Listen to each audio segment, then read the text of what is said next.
Jesus Christ, every fucking time. Oh, painful. You look like somebody's new dad. Oh.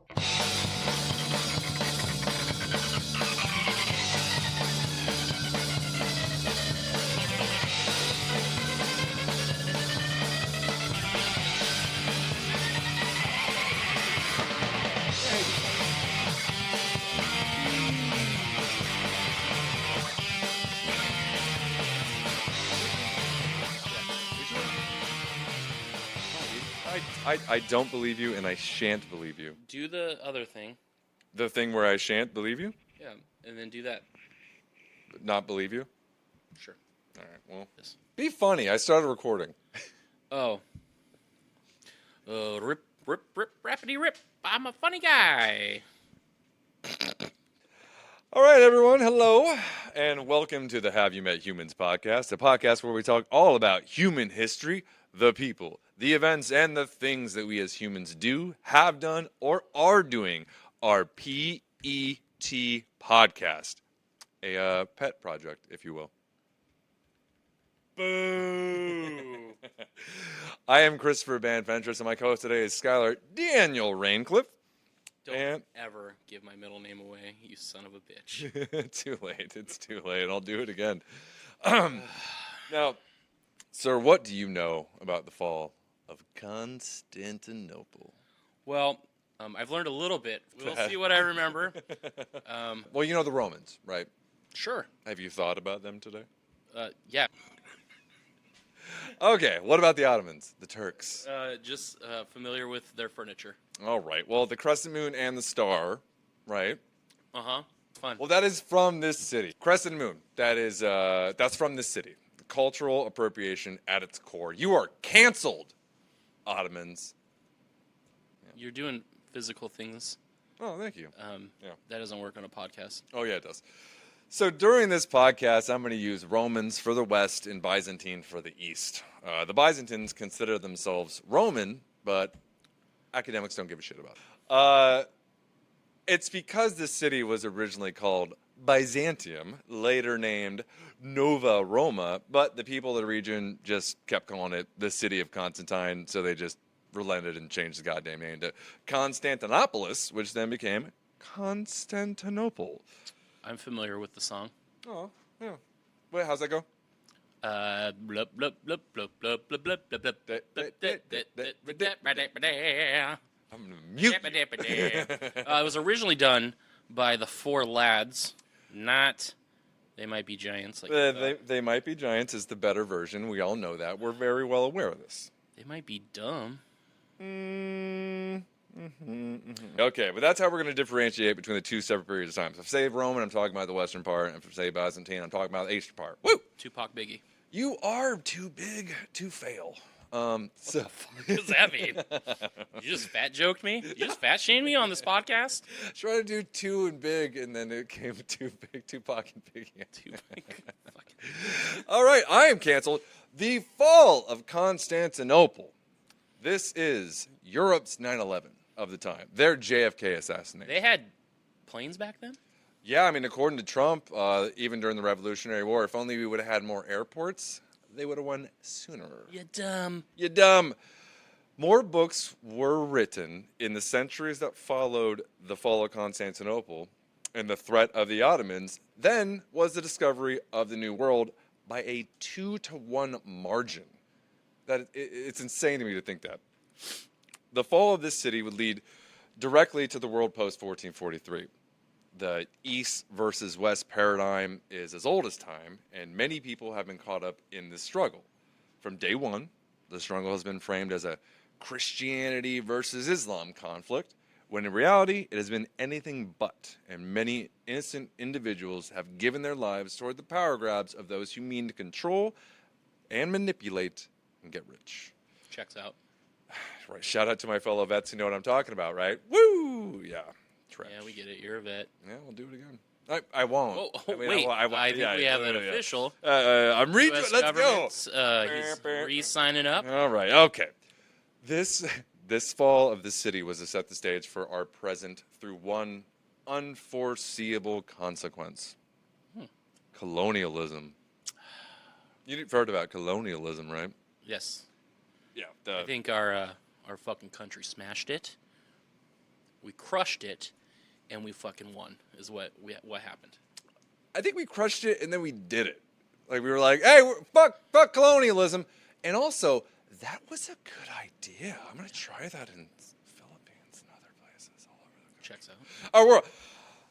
So, yeah, but, colonialism, Spain, Britain, fucking all of Europe going hog wild with flags around the world. The euphemistic age of discovery that was colonialism would not exist without this event.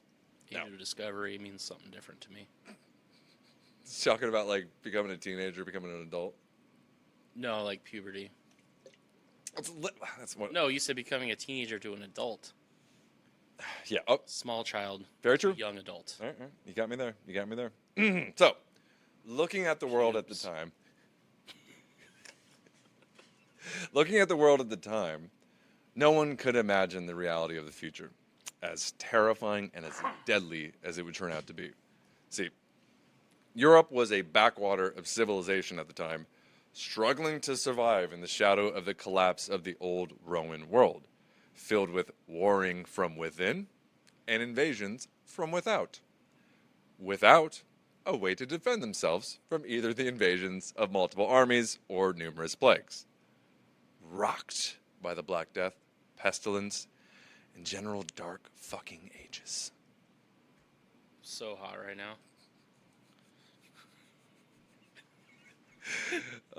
Surprised you didn't say something about the Rock Dwayne Johnson there. Okay. Oh, yeah. I didn't think it was funny the first time we recorded this, so I skipped it. All right. Well, you see, Constantinople was founded on the European side of a strait called the Bosporus, between Europe and Asia, the Mediterranean and Black Sea, at a choke point between Ukraine and southern Greece. Was there a safety word for the choke point? This is where Xerxes went to 300 himself, and where Alexander the Great set off to conquer the world. So, like the movie 300? Just like the movie 300. So is Xerxes really like 8 foot tall? And it's like they got their piercings from the Lilith Fair? Yeah, and he probably just like waded across because he was so gigantic. Was eyeliner a real thing then? Yeah. Of course. Yeah. I don't know. You never know what fucking people changed throughout history. Oh, no. Every movie's real. Everything. Every movie's real. Yeah. Pee Wee Herman. Yeah. All that real. Did you say Israel? Shouldn't talk about that right now.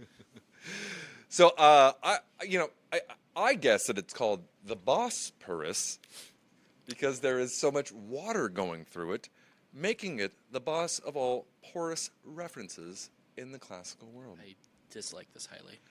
I wrote crickets in the notes, just wanted to make sure that was lots of silence there for everybody. So this is the gateway to Europe, right? To get to the east and vice versa. Trade routes as old as civilization snake their way over land and across this strait for trade. The Silk Road. Heard of it? Nope. Stretched from ancient China to the Bosphorus, going back as far as the 2nd century BCE. Why was it the Silk Road? Because they traded silk on it. That's pretty much it. It wasn't like a smooth paved road. That would be nice if it was just like a slip and slide, just like velvety, silky, moving along. That would be nice. Anyways. Yeah, okay. So, as trade always does, it makes those who control the hubs for markets extremely wealthy and was a focus for any empire to capture it. The Byzantine Emperor Constantine the Great founded Constantinople in 330. That's who Keanu Reeves played, right? Yes. Constantine? Yeah, same. It's the one and the same. He's a demon hunter. No, I love it when that priest drinks all that alcohol and like dies, but he doesn't think he's drinking anything. Oh, what a tragic way to die. The devil in that is probably one of the best devils in movies ever. Yep. You don't remember. Of course I do. Okay, what was the cool thing about him? Called the Great because after years of civil war, he unified the empire to its biggest, most cohesive state in over 100 years. And converted to Christianity after centuries of killing them dudes. Yeah, that's how we did. Well, yeah, if you can't feed them to lions, you gotta join them, right? That's a saying. It still confuses me. It's the saying. It's a You saying. can't feed the lions, you join them? Yep. Who are you joining? Now, the New Rome, being in the Greek part of the world, would find in time that their Greekness would separate them from their Western neighbors. This rift would not close. It would widen further and further, gaping into a great schism, as the Byzantium's proximity to the Holy Land would endow it with relics that filled the Western Christians with envy. Thick relic envy. Rock hard. Woo! So they had the head of John the Baptist, the crown of thorn of Jesus, the nails from the cross. Why was the head of John the Baptist so important? Because they like... Did it like, is it like Medusa? Did it turn people to stone? You know, maybe they just use it as like a pitcher. Like, Did he like have that. long hair? Of course, man. Did they just They're all tie hippies back Did they then. tie the hair like to their belt loop and the head just hung there? Oh, yeah. Or did they like walk it around with like a glass box? It was presented to the guy on a platter, right? So maybe they just kept it on a I silver know we haven't platter. covered that part yet. It's a silver platter, yeah. That's where the saying comes from? Yes, on a silver platter is John the Baptist's head. I'm fucking using that all the time now. This is also where they had the rolling stone from the tomb where he was risen indeed. Not hoarders, but collectors. Collectors of murder memorabilia. The meme I saw recently was, it's not hoarding if your shit's cool. Yeah, I guess I don't know if this stuff is cool, but Are you serious? This is like Indiana Jones fucking warehouse cool. yeah. I guess the head would be pretty cool. Yeah, but anyways. So, the Catholic and Orthodox churches, right? That's sort of a big difference that also happens between the East and the West is the West becomes sort of Roman, call them Latins as well, and the East becomes Orthodox. Now, both of these churches claim to trace their founding back to Jesus' disciples. And while there were multiple attempts to unify the Christian world under one faith, religion is control. And neither Rome nor Constantinople wanted to relinquish 1 ounce of power. Now, those of the Eastern Church were willing to state that the Pope had a special place within the church, but that he was not the authority over all of the earth and all of the church. For this, they were excommunicated, and it forever marked a turning point where the Europeans despised their neighbors as much, if not more so, than those so-called distant Islamic quote-unquote heathens. Fuck out! We both took a drink break. And we're going to cut that out. So, the fall of the Romans started in 376 with the arrival of Eastern European and Germanic people like the Goths, fleeing from the Attila and his Huns until 476, a German king named Adavasser deposed the last emperor. That sounded like the next lineup for the Aftershock Festival. I love Adavasser. The Goths. He's not the Goths, Attila and the Huns. German king named Adavasser. Like, why were they called the Goths? because they were cool. Well, they went. Is it because they like hung outside 7-Elevens and danced to EDM? Yeah, come on. Or was it or are they more like Robert Plant, or fuck, what's his name? Robert Smith from The Cure? Robert Cure the Plant. Come on, guy. Come on. You know where I was going. I did. Yeah. Oh, like seriously, were the Goths like? There was like Goths, were they, Goths. They were were they just name of a tribe. walking around in black outfits, Probably. reciting poems? talking about They're all creepy like stuff? pagan dark shit back in the time. Yeah, of course. Were the girls like what I see on TikTok type of Goths? Doubt there was a lot of fishnets outside of being used for catching Fishing? fish. Yeah. All right, But you gotta start somewhere, I guess. so the fall of Rome happened just 146 years after the founding of the new Rome. So now there's only one place that could call itself the capital of the Roman world. Now, even before the fall, the eastern part of the empire was far more prosperous, populous, and resilient than the west. Sorry, Braziliant? Resilient. You said Braziliant. Eh, I was like, is that like you're resiliently keeping yourself shaved? Braziliantly? Braziliant. I'm Braziliantly? Oh, gee. You're No. welcome. It took me a second, yeah.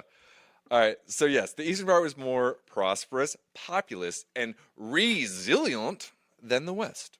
So much so that they were then later able to conquer much of the fallen Roman world for centuries or decades at a time.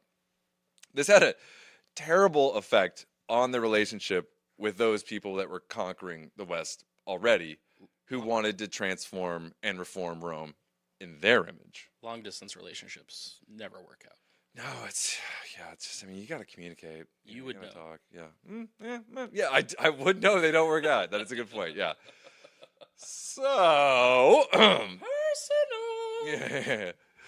So, through the othering of neighbors and the splintering of faith and community, contempt swelled to hatred and led to so much animosity that when the Crusades started in 1095, it would create the circumstances to cripple the city as the Crusaders of the Fourth Crusade would do.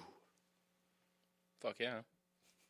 The Crusaders' zeal to stomp out any othered religion led them to sack the city of false Christians. You got sucked. Why?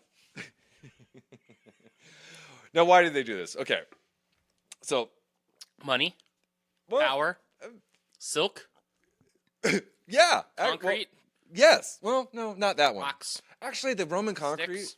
is a lot better than our sticks. I don't know what they're fucking using. I mean, that's like their main thing, We're right? just trading sticks, baby. Trading sticks.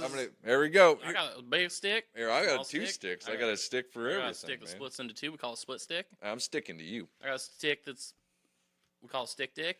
My wife loves it. You see, these crusaders were financed by people that could not pay for it. Just typical fucking shit of the rich, the scammers and whatever. So on the way, they decided to raid a Catholic city for all their sweet, sweet money. Young men.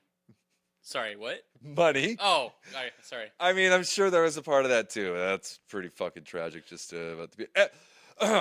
This got them excommunicated by the Pope.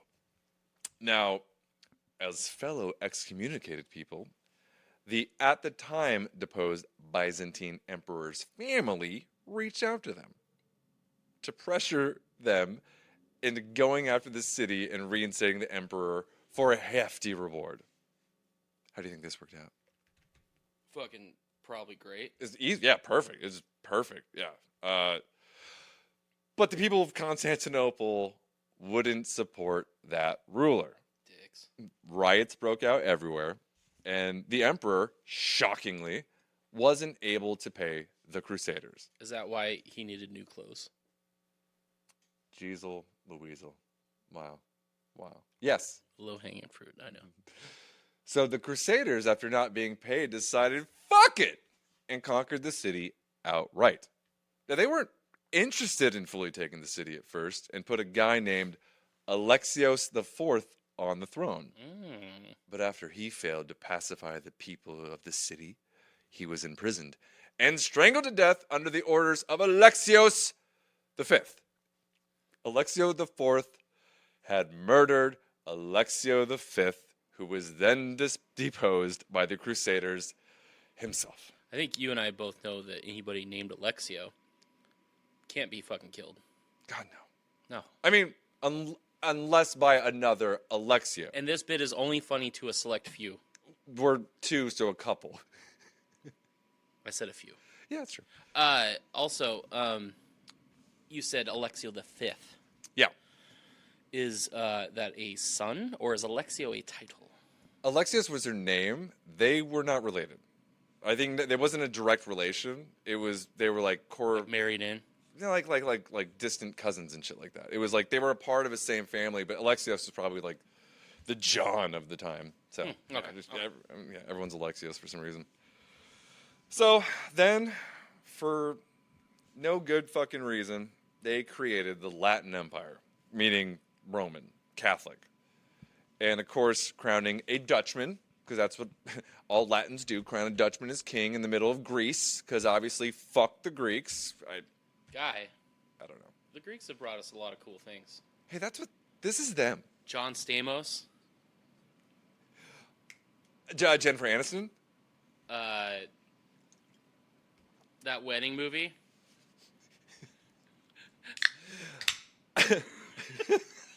So stupid. So... Wait. Yeah. Yeah, big fat weddings. Yeah, that's what they brought us. Yeah. Big fat Greek wedding. Well, you don't have to say the Greeks bring it. You just, I guess, give them the proper due. Proper title. Proper title. So. What was that? Proper title. You sound Italian. I don't know. I don't know. You even did the finger thing, like like I'm making a hand puppet, poking my face. I am not offending anyone, and I won't let you disparage my good name, sir. Don't worry. Although the Crusaders didn't intend to sack the city, the Western Christians did desire revenge for an incident that happened just 20 years earlier called the Massacre of the Latins. Can you guess what happened here? I'm going to go ahead and say it was probably similar to our very own Thanksgiving. I want to say different. Okay. Can't say worse or better. Like, they're more like a scalloped potatoes than a fucking mashed potatoes. So the Massacre of the Latins was the extermination of every Catholic in the city. Because the Byzantines so despised the Catholics, some 60,000 people were killed or forced to flee the city, with at least 4,000 survivors being sold into slavery to their Islamic neighbors. Just Christian brotherhood, you know? Yeah. Solidarity. Duh. Yeah, if we can't get along, I'm going to kill you and sell you to people that I also don't like. So indeed, fuck the Greeks, they would. The Crusaders killed over 2,000 people, destroyed the homes of over 20,000, and plundered the city of its valuables in what in today's money would amount to over $1.2 billion. Yeah.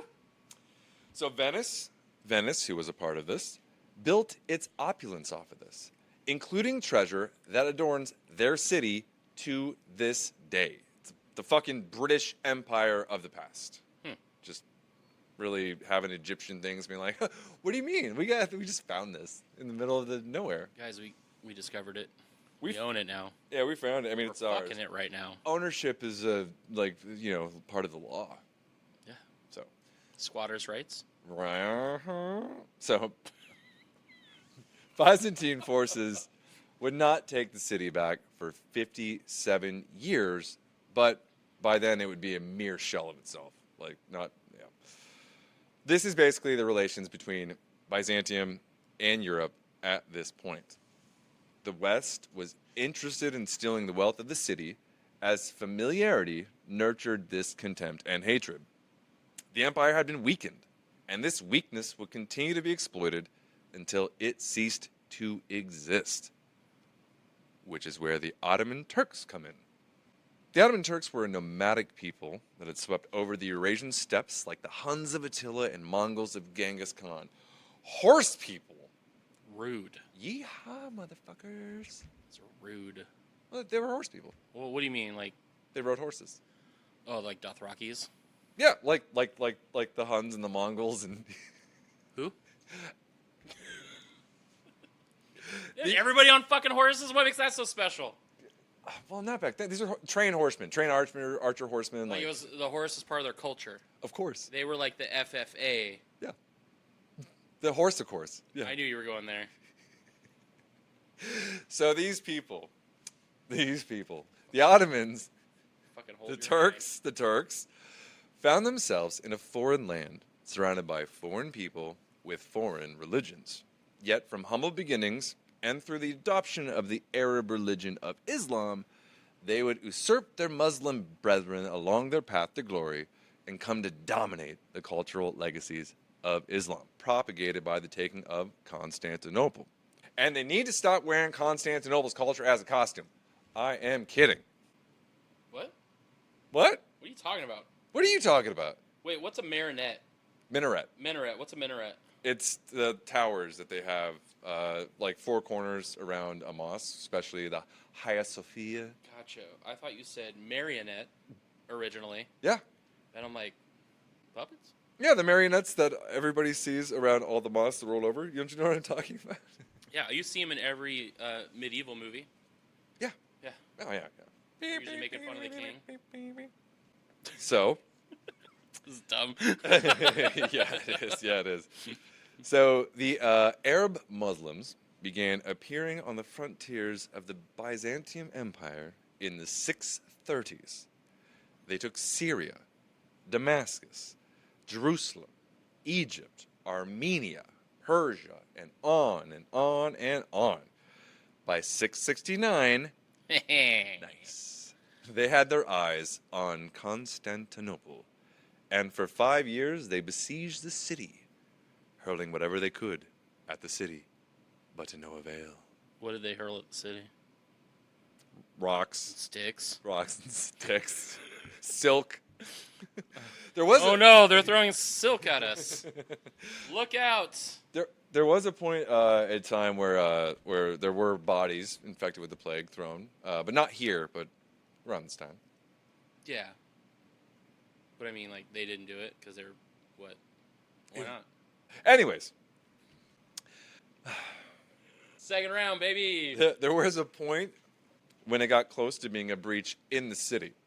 But the Byzantians used Greek fire to melt man and machine and stop the tide that the Prophet Muhammad had started. The Byzantines claimed it was proof that the empire was guarded by God. The Force. Do it. Do it. So interestingly, Greek fire was known throughout the Muslim world, though through different incendiary compositions. But where the Byzantines perfected it was in how to deploy it. This guy named Kalanickos invented a way. Much better. That wasn't so like, vato. A guy named Kalanickos invented a way to pump it up and project liquid fire onto the enemy, even having special ships with siphons that sucked up this pressurized burning liquid to spray it wherever they aimed their hose. Just a hot liquid bath from their hose. Okay, we need to move on. For 40 years, the Islamic world held on to this grudge. Planning and preparation would be meticulously thought out, devising a new strategy that would capture the city once and for all. And when a new emperor of the Byzantines was crowned, the timing seemed right, and the city seemed ripe for the taking. Did they also follow the rule of two? Sith Lords? The rule of two, the Empire? The Ottoman, the Arab? Rule of two. That's why he took his spot. He knew it was time to be the leader of the Empire. Is Is there a trade federation? There wasn't there? Well, it's probably the Venetians and Genoans, but that's later. Not this Fucking early. George Lucas. Not I knew this he early. didn't come up with this shit on No, his own. God, are you kidding me? They all even look like Venice and Genoa. Anyways, this is a fucking nerd out. So Do it. So, they had taken the lands around the city, built massive fields of crops to sustain themselves for years, and ensure that they could starve out the defenders of the city. Yet somehow, Emperor Leo was able to deceive the besieging force to such an extent that what happened next was inevitable, if not ridiculous. And I'll quote. According to Muslim chroniclers, Emperor Leo managed to deceive his enemies. He persuaded the Muslim general that he could get the city to surrender if only the Arabs both destroyed their own food stores and gave the defenders some grain. Really smart. That is a very smart way to siege a city. Give them all your food. Give them all your food and don't do anything. Once done. Because they just like get fat and then can't move. Oh They just yeah, fucking they just up walk and stab in. 'em. Yeah, it's like, well, you guys are like, we're gonna come in and That's what the fucking government's doing to us now. all that high fructose corn All syrup. fructose, fucking preservatives. Yeah, preserve this. That's my new tread on this. Preserve this. Don't preserve on me. Oh Jesus Christ! He ain't real. So once done, Emperor Leo sat tight behind the walls and refused to parley. Tight. The tricked army was then subjected to a winter of freak severity, for which they were all ill prepared. Snow lay on the ground for 100 days. There you go. The camels and horses started to perish in the cold. As they died, the increasingly desperate soldiers had no option but to eat them. Wait, they ate the people? The horses and camels. Oh, that's fine. They do that today. Wait for it. The Greek chroniclers, not known for their objectivity, hinted at darker horrors. It is said, wrote Theophanes, that they even cooked in ovens and ate dead men, and their dung which they leavened. Famine was followed by disease. Thousands died in the cold. The Arabs had no experience of the surprising severity of winters on the Bosphorus, the boss of the Porous. The ground was too hard to bury the dead, and hundreds of corpses had to be thrown into the sea, like a person's stew. This is a gumbo. Is that good? Does that work? Yeah, more like yeah. Yeah. Well, actually, that's Jimbo over there. Yeah. Wait, now it went into like a weird welcome to the baseball game. Hey, we got some gumbo, and here's some Jimbo over there for the. See stew of people. It's yeah. I just went Australian for some reason. Yeah, I'm imagining like SpaghettiOs or something with people. You're like Blood. You're like Moe's clam chowder. Oh, that is... But it's like it's Mo, Frank, Curly, Steve, John, Abdullah's Yep. chowder. Yeah, it's not good. Because Not there's good. some sea stuff in there too. Oh, and you're going to see stuff. Yeah. Then, as icing on the frozen cake, a relief fleet shows up. But It's the relief fleet. come here, sailors. Let's go. I want a relief all over you.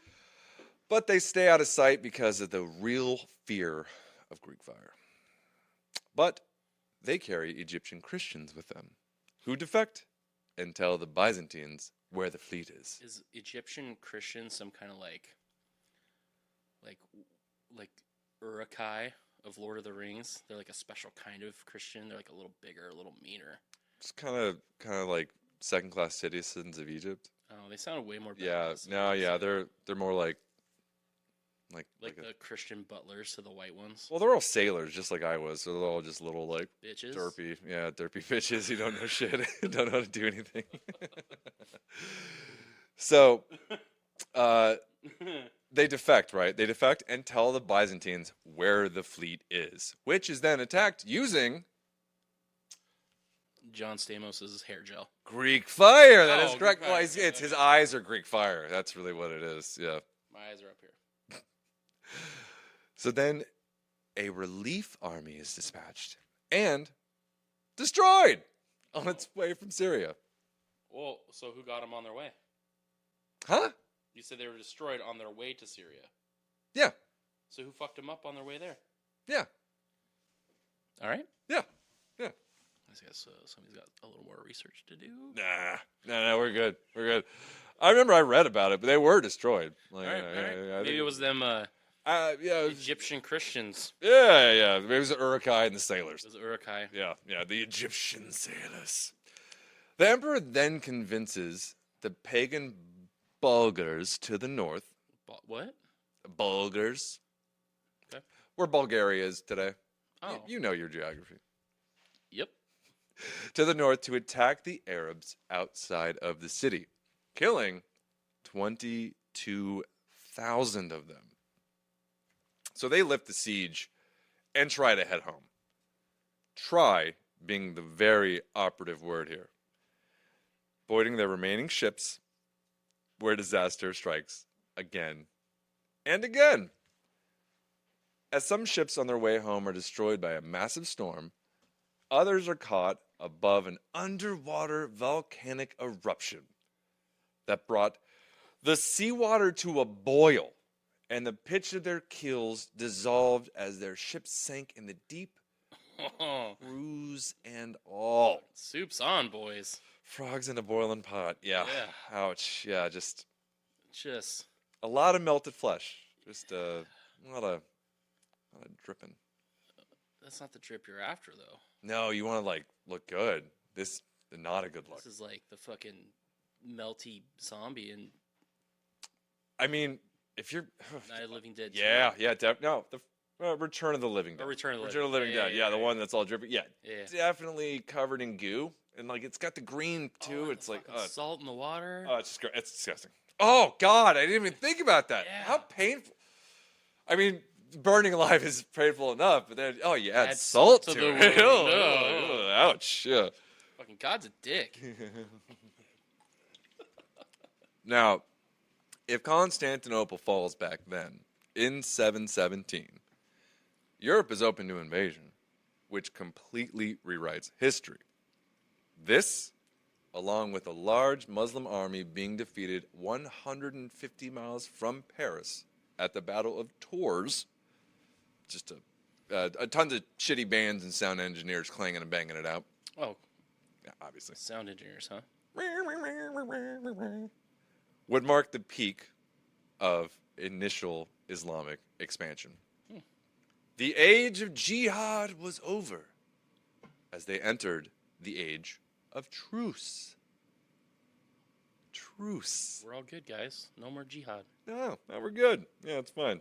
We're over that. until 2001. Oh, no, actually a lot sooner. Oh, It would remain a source of desire and longing for the Islamic mind and heart to be revisited over 6.5 centuries later. For perspective, that is further away from then than it is to now. That is a fucking grudge. You gotta applaud the commitment. You gotta applaud the commitment. Yeah. Thank you. this is actually my ass. Aw, clap. Make it clap. So the Catholics had turned their back on the Byzantines, while the Turks were fully embraced by the Islamic world. When they turned their back to them, did they like kind of like Look turn over back their- a little over their shoulder and was like, Oh. "I'm leaving. Are you coming? Are you sad? Are you, You wanna bye. fight for me?" Oh, no? Well, Okay. back turn. I was thinking more like the Klingon, like, just like Shame and Dishonor, where they... I don't do Star Trek. Ah, God, you're the worst. So the Turks were fully embraced, carrying on the zeal of spreading the faith and conquering the great city eventually, focusing on finishing what their predecessors could not. They would end up succeeding thanks to that Christian Crusader decimation of the city and this weird Catholic reliance on the belief that the city was too strong to fail. Psych. Therefore, in their time of need, no aid would be sent because they thought no aid was needed. And in this, they were foolishly wrong, just completely off their rocker. Off their Ottoman. Yes. Oh, there we go. You're welcome. Yeah, I mean there's a reason why you're on. Because this is a city that withstood years of sieges. You know, they had every reason to believe this, but as we all know, times and technology changes, and with that, it changes everything that you thought you knew.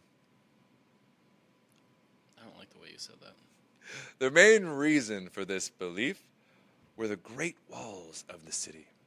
They were massive, the largest in the medieval world.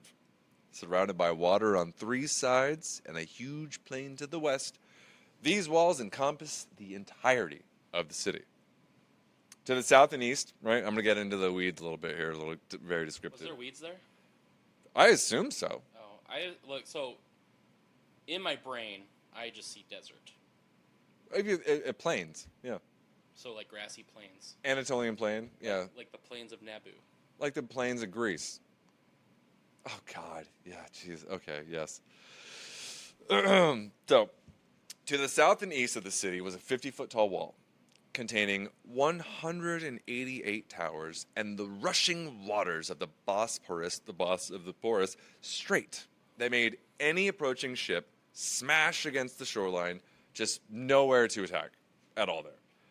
To the north lay the relatively calm waters of the Golden Horn. I wonder what they called it when it showered. Obviously. Yes, obviously. I'm not even going to say it. No, that's silly. This was a place to the north where they could harbor their fleet, protected by another 110 of these towers along a single wall, and erect a 300-yard cast iron chain at the opening to prevent enemy ships from entering. Jesus. Yeah, the chain was connected to this town just north of the city called Galata, which at the time of attack was a Genoese colony because the Catholics really loved colonialism even And before little boys. even before it was cool. Which that's not cool. But the colonialism is not cool. Uh-huh. Shit. Fucking walk your way out of this. All right. Cut that. We're gonna get rid of that. I don't think so, Father Fentress. I should have muted myself. These defenses along the North Shore were always considered vulnerable, and it's here during that Fourth Crusade that the Venetians just were parked and drove their ships up along the foreshore and just ran over and stormed the city. Interesting to note that through the centuries, the Turks had attacked all the lands around Byzantium, and the Italian states of Genoa, like in the city of Galata, and Venice would use these losses to help themselves and enrich themselves to these lands. A sort of enemy that would ostensibly be an ally against the Turks, but as we will see, plenty of Catholics had no such desire or want Have sex with women. to aid the Byzantines. Oh, sorry. Okay.